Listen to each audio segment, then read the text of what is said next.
AFTV, we got Turkish on the line. Turkish, I'm sure you would have been like us watching that game. And I mean, we've seen poor defending before, but it was, I was watching it in disbelief. The first mistake by David Luiz. And then on top of that, he goes and gets sent off. And then basically that was it. Well, it was, I mean, after the first goal, it seemed like game over. We've seen that countless times, Rob. Let's not hide the truth. We've seen that over and over again from not only David Luiz, from multiple defenders over the past decade at Arsenal Football Club. And I was kind of dreading this game because I remember when we had our live a few weeks ago, I said that all the gusto we have behind football coming back, all of the life we have behind football coming back, it's just going to get sucked out of us that first game. And I didn't even expect it to be this bad with a red card and a David Luiz coming off the bench masterclass like that. Because it was a masterclass. Like, his contract is up. We could let him go now. You know, let him go now. Cut our losses. It's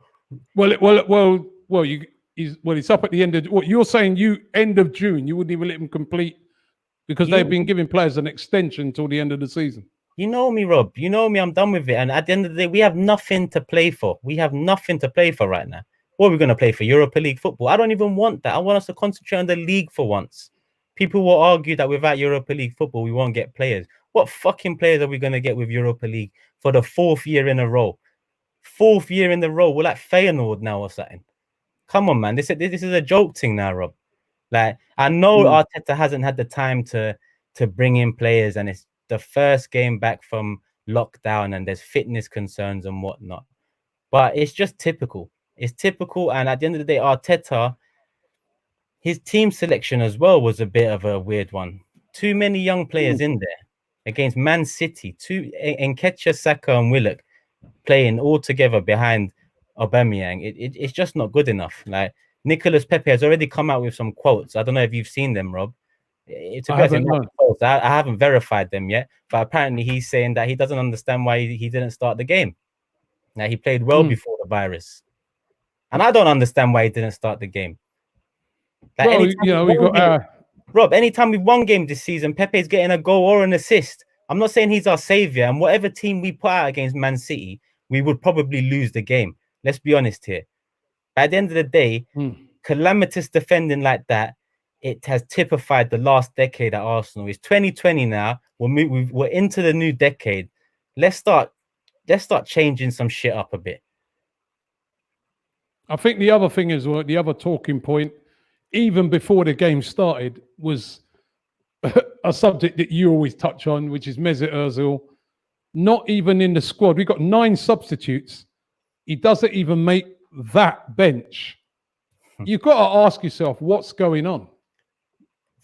Well, at the end of the day, I know what's going on. He's not good enough, Rob. He's not good enough. 9 subs, 11 subs. 9 substitutes. I don't care. He's not good enough. He's not good enough, because as much as I'd get onto Arteta for starting Saka and Nketiah and Willock, they definitely make the squad ahead of Ozil.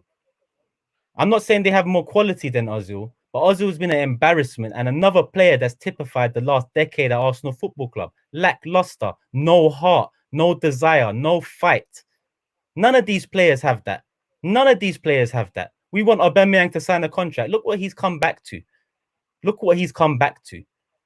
Like, Rob, I don't know what to say, but Ozil is the biggest problem Kroenke is the biggest problem at this club, but playing-wise, wage structure-wise, Ozil is the biggest problem at the club. Like you said, how can he not be a 9-man sub? How can he not make the team? This ain't Unai Emery no more. This ain't Unai Emery. This is Mikel Arteta now.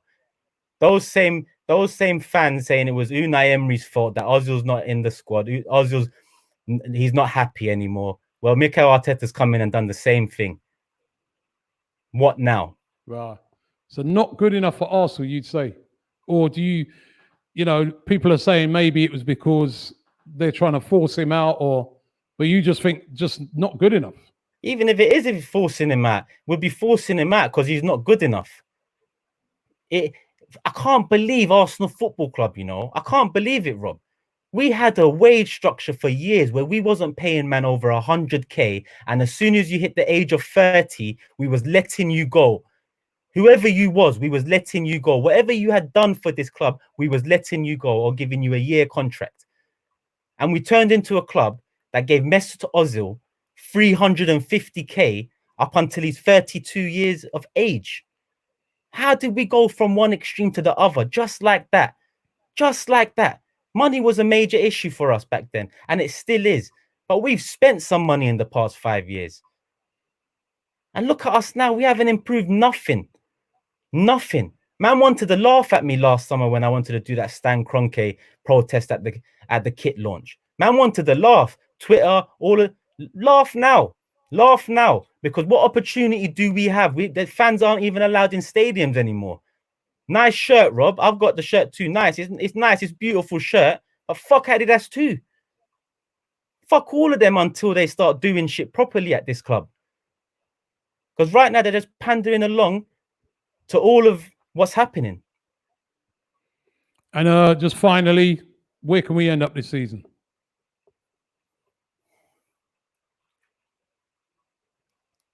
8th, 7th, 8th, something like that. 7th, 8th. Wow. Yeah. Okay, Turkish, thank you very much, mate. No, you seem a bit depressed. Even though you're not even at the game, you're depressed. That's how bad it is. But at least you can have a drink. Yeah, that's it. Trust me. Trust me. I got work in the morning too, mate. It's all long. Oh, boy. All long. Take care, bro. Respect. Nice one, bro. Thanks, man. Football is back. Back again. Yeah. AFTV will be bringing you comprehensive coverage of every game from now until the end of the season. Football's #1 narcissist is back. AFTV, back again.